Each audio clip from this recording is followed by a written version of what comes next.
నమస్తే, welcome to yo-yo TV. అయితే group 1 ఎగ్జామ్లో భారీ ఎత్తున గందరగోళం జరిగిందంటూ కూడా స్టూడెంట్స్ అందరూ గత కొన్ని రోజులుగా ధర్నాలు చేస్తూ ఉన్నారు. సో మరి ఈ అంశం మీద మాట్లాడదాం. మనతో పాటు మాట్లాడడానికి క్రాంతిదళ అధ్యక్షుడు పృథ్వీ అన్న గారు ఉన్నారు. అన్న నమస్తే. సో ఈ గ్రూప్ 1 అంశం రాష్ట్రంలో బాగా చర్చనీయాంశంగా మారుతూ ఉంది. చాలా అవకతవకలు జరిగాయంటూ కూడా స్టూడెంట్స్ అందరూ చాలా రోజుల నుండి కూడా ధర్నాలు చేస్తూ ఉన్నారు. సో ఏంటన్నా మీరేం చెప్తారు ఈ అంశం మీద? పోయిన ప్రభుత్వము చాలా ల్యాప్సెస్ తోటి పుట్నాలు పల్లీలు అమ్మే కవర్లల్లో ప్రశ్నపత్రాలు వచ్చే స్థాయికి దిగదార్చిండ్రు దాని స్టాండర్డ్ను మొత్తం. అంటే రాష్ట్రాన్ని, రాష్ట్ర భవిష్యత్తును నడపాల్సినటువంటి స్థానాల్లో ఉన్నటువంటి ఆర్డీఓలు కావచ్చు, డిప్యూటీ కలెక్టర్లు అవుతారు వాళ్ళు, పోలీస్ వ్యవస్థలు, ఐపీఎస్ ఐఏఎస్ ఆఫీసర్లు అయ్యేటువంటి వ్యవస్థను సర్వనాశనం చేసి దాంట్లో పనిచేసే కంప్యూటర్ ఆపరేటర్ వాళ్ళ లవర్కు ఇచ్చే కాడి దాకా తీసుకుపోయి ఆమె మొత్తం స్ప్రెడ్ చేసింది. సో అంటే మోస్ట్ సీరియస్ ఎగ్జామ్స్కు నాన్ సీరియస్ అప్రోచ్ తోటి అంటే అదంతా అమ్ముడు పోయింది ఆ సిస్టమ్ మొత్తం. అదేదో కొంతమంది లోపటేసిరు అంతే కానీ అసలు మాత్రం అసలు పిసలుగా నకిలీ పసగా లెక్క నకిలీ వాళ్ళందరినీ ఏదో చిన్న చిన్న ఎంప్లాయీస్ని తీసి వేసిండ్రు. వచ్చిన తర్వాత మళ్ళీ సెకండ్ టైం ఏం జరిగింది, నీకు బయోమెట్రిక్ లేకుండా పరీక్ష రాస్తే మొట్టకాయలు పెట్టారు, అది కూడా ఆగింది. సో ఇప్పుడు మొన్న జరిగిందని కూడా ఇప్పుడు జీవో 29 కావచ్చు, జీవో 59కి సంబంధించినటువంటి అంశాలను కూడా మొత్తం తీసుకొని అదొక పెద్ద రూల్ ఆఫ్ రిజర్వేషన్కు వ్యతిరేకంగా ఉన్నదని సర్వత్రం చర్చ ఉన్నది. ఈ ఎగ్జామ్ సరే అట్లా ఈ ఎగ్జామ్ కండక్ట్ చేసిన తర్వాత ఈ గ్రూప్స్ 563 పోస్టులకి అయితే చేసిండ్రో అది నేను ఫస్ట్ చెప్తున్నాం ఏంటంటే ఇది తప్పుల తడుక అని. ఎగ్జామ్ రాసిన తర్వాత మొత్తం చూస్తే చాలా ఘోరమైన ల్యాప్సెస్ ఉన్నాయి దాంట్లో, చాలా ఘోరం అన్యాయం. సమాజము ఇవన్నీ చూస్తే చీతు అననోడు ఉండడు. నిజంగా చాలా మంది స్టూడెంట్స్ కూడా నేను కూడా చూశాను. అంటే దగ్గర ఒక 700 మందికి ఒకటే మార్కులు రావడం, అది కూడా 0.5 డిఫరెన్స్ లో రావడం కొన్ని ఒక 20 సెంటర్లలో కలిపి. సో ఏదో చెప్తాను స్టూడెంట్స్ దగ్గర అనేది అది ఒకటి జనానికి తెలవాల్సింది ఏంటంటే పక్కకే ముందు నెంబరు వెనక నెంబరు, ముందు నెంబరు వెనక నెంబరు, ఇట్లా 100 మందికి ఉంటుందా? 100 మందికి ఒకటే మార్కులు వస్తాయా 0.5 డిఫరెన్స్లా? ఈయనకు 602 మార్కులు వస్తే వాళ్ళకి 600 అంటే ఇట్లా మార్కులు 540 వస్తే 540, 540 0.5 ఇట్లా ఇంత అన్యాయంగా, ఇంత దారుణంగా, ఇంత ఘోరంగా అంటే క్లియర్ కట్గా ఇది ల్యాబ్స్ జరిగింది ఇక్కడ. సో ఇది నిజంగా రావాల్సినటువంటి వ్యక్తులకు రాకుండా దుర్మార్గులకు, మోసకారులకు కట్టబెట్టిండ్రు, ఇది అప్పనంగా పెట్టిండ్రు. ఎవరైనా మాట్లాడితే ఇది మా కాన్స్టిట్యూషనల్ బాడీ అయితేందా? అయితే నువ్వు సర్వమా, మీరు సర్వమా, ఏది పడితే చేసుకుంటూ పోతారా? ఏమో ఆకాశంలో ఊడిపడరా ఇల్లు? అడిగితే ఎవరన్నా ఫోన్లో అడిగి ఇట్లా జరిగిందని చెప్పి, నేను మిస్టేక్ జరిగిందని చెప్పి తీసుకుపోయి కూర్చోబెడితే దాన్ని బెదిరించుడు చేసి ఆ రిజల్ట్ని మొత్తం మళ్ళీ ఆపి మళ్ళీ ఇంకోటి ఇచ్చుడు. ఇదంతా కోర్టులల్లా రేపు పొద్దుగాల క్లియర్ కట్గా నిలుస్తుంది, రేపు నిలుస్తుంది. ఈ ఎగ్జాము వీళ్ళు ఇప్పుడన్నా ఏదన్నా ఎంక్వైరీ చేసి, ప్రాపర్ ఎంక్వైరీ చేసి దీన్ని ఆపి, పుస్తకాలు రాసినటువంటి వాళ్ళు 5-6 పుస్తకాలు రాసినటువంటి వాళ్ళకు కూడా 52-53 మార్కులు వచ్చి వాళ్ళ దగ్గర కోచింగ్ తీసుకున్న వాళ్ళకి మార్కులు తక్కువ వస్తే ఇది ఎక్కడ పోతున్నది? ఏంది కథ ఇది?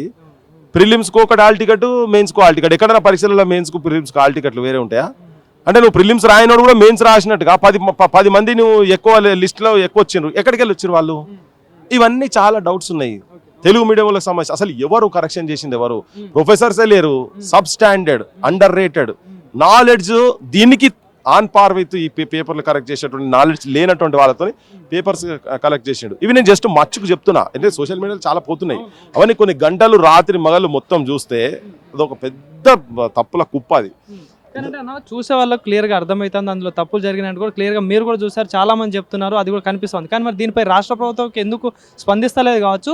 వాళ్ళలోకి ఇలా క్వశ్చన్ చేస్తున్నా కూడా ఏదైనా ప్రూఫ్ ఉంటే తీసుకురండి అని చెప్పేసి వాళ్ళు రిటర్న్ మాట్లాడుతున్న పరిస్థితి కొంతమంది నాయకులు. ఇప్పుడు ఇన్ని గణం తీసి ముంగడ పెడుతున్నాము గుడ్డోళ్ళ, వాళ్ళు నిద్ర నటిస్తున్నారు. నిద్ర పోయినంటే లేపొచ్చు, వాళ్ళు నిద్ర నటిస్తున్నారు అబ్బా. వాళ్ళకి ఏం ఫరక పడుతుంది? అది ఓనికి పోతే ఏం చేసేది, ఏం ఫరక పడుతుంది? వాళ్ళు అనుకుంటారు హ్యాగీలు ఎంతసేపు మళ్ళీ పైసలు ఇస్తే మళ్ళీ గెలుస్తాం. ఇప్పుడు ఎలక్షన్లు వచ్చేటి ఏం లేవు కదా. మా వాళ్ళు కూడా ఏం చేస్తారు, మా వాళ్ళు గ్రాడ్యుయేట్లు కూడా అక్కడిక్కడ పైసలు తీసుకొని ఓట్లేస్తున్నారు. మొన్న పంతులు 5,000 రూపాయలు తీసుకొని మందు బాటిల్ తీసుకొని ఓటేసినారు. సమాజం అట్లా పాడైంది. ఏం పాడైతే హ్యావీలకి ఇది కాకపోతే వాళ్ళు కాంట్రాక్ట్లు చేస్తున్నారు, పైసలు సంపాదిస్తారు.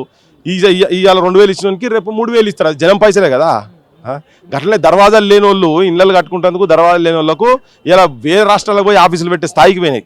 అందుకని ఇంతకుముందు అది మాట్లాడి చెప్పిన వాళ్ళ దగ్గర ఉన్న పైసలతో లీగల్ సపోర్ట్ అని ఇవ్వచ్చు కదా అని చెప్పని. సో ఆపోజిషన్స్ అన్ని కూడా ఈ పర్టికులర్ నిరుద్యోగులకు సంబంధించిన అంశం మీద అందరూ ఫెయిల్ అయింది. కానీ ఇందాక మీరు మాట్లాడుతుంటే కూడా నేను చూశానన్న, కానీ ఇంత గతంలో గత ప్రభుత్వం ఉన్నప్పుడు చాలా మంది ప్రశ్నించి లేదా స్టూడెంట్స్ పక్షాన చాలా మంది మాట్లాడిల్లో గొంతుకై నిలబడ్డారు. కానీ ఇప్పుడు ఎవరు ఎందుకు ఈ అంశం మీద బయటకు వస్తలేరు కావచ్చు అంటే ఏం చెప్తారు? నేను వీళ్ళందరూ మొదటి నుంచే వాళ్ళ లోపల నిజాయితీ లేదు. నిజాయితీ ఉంటే ఇప్పుడు కూడా మాట్లాడాలి కదా. పదవులకు చిన్న చిన్న జీతగాన్లు అబ్బా వాళ్ళు, అంతకుముందు కూడా జీతగాన్లు వీళ్ళందరూ మాట్లాడిన వాళ్ళు. చాలా మంది ప్రొఫెసర్స్ మీద నాకు చూస్తున్నంత అసహ్యం అనిపిస్తుంది. అసలు చీని అమ్మ ఏం సరుకురా నాయన, తెలంగాణ ఇట్లా చెత్త సరుకు ఉన్నది అని చెప్పని.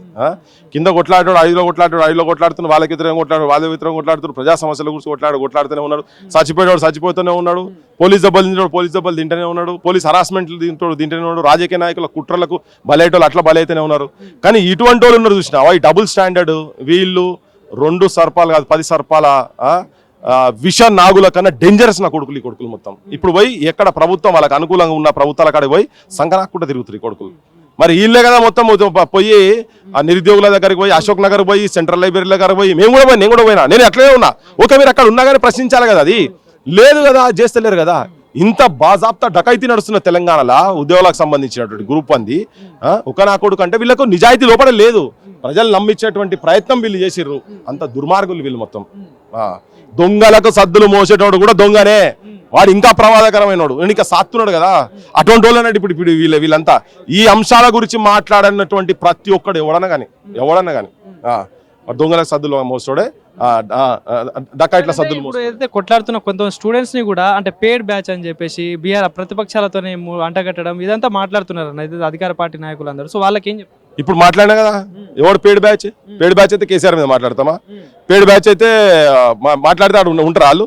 పేడ్ బ్యాచ్ అయితే బీజేపీ వాళ్ళని ఎండగడతలేరా? ఎండగడుతున్నాం కదా, మాట్లాడుతున్నాం కదా. ఇవన్నీ ఏంటంటే వాళ్ళు ఒక భ్రమలలో బతుకుతున్నారు, బట్టగాల్చి మీదేసే ప్రయత్నం చేస్తున్నారు.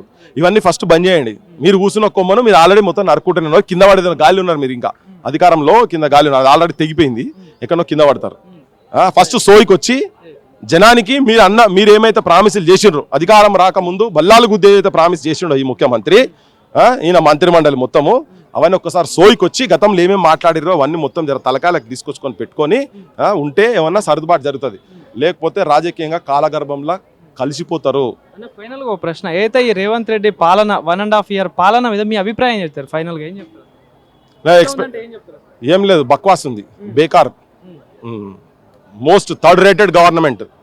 ఉట్టి పొంకనాలు వేసిన డ్రెస్ మొదలే వేయకుండా తిరుగుతున్నారు వీళ్ళంతా, దేశాలు తిరుగుతున్నారు అంతే కానీ ఏం లేదు. ఇప్పుడు చెప్పాలంటే 10 ముచ్చట్లు చెప్పాలనుకో, ఏం చెప్పాలి? 10 ముచ్చట్లు ఏం చెప్పాలి చెప్పు.